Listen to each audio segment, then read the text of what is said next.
থানায় অভিযোগ দায়ের করা হলো অরিজিৎ সিং এর বিরুদ্ধে। শান্তিনিকেতনে থানায় অভিযোগ দায়ের করা হয়েছে অরিজিৎ সিং ও তার দেহরক্ষীর বিরুদ্ধে। শান্তিনিকেতনেরই এক বাসিন্দা অরিজিৎ সিং এর বিরুদ্ধে মারাত্মক অভিযোগ করে একেবারে থানায় অভিযোগ দায়ের করেছেন।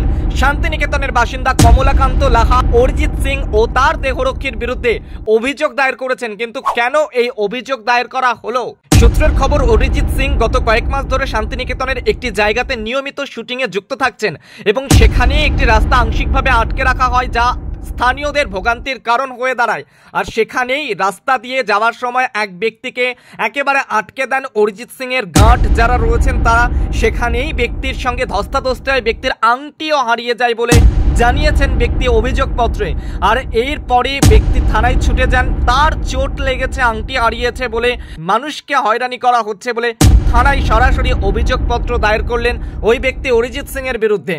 যে খবরের দিকে নজর রেখেছে, থানায় অভিযোগ দায়ের করা হলো অরিজিৎ সিং এর বিরুদ্ধে। অরিজিৎ সিং রাস্তার উপরে যেভাবে শুটিং করছেন তাতে যাতায়াতে সমস্যা হচ্ছে সাধারণ মানুষের, আর সে কারণেই অরিজিৎ সিং এর বিরুদ্ধে একেবারে থানাতে অভিযোগ দায়ের করা হয়েছে। স্থানীয় বাসিন্দা কমলাকান্ত অরিজিৎ সিং এর বিরুদ্ধে একেবারে শান্তিনিকেতনে এই অভিযোগ দায়ের করেছেন বলেই খবর।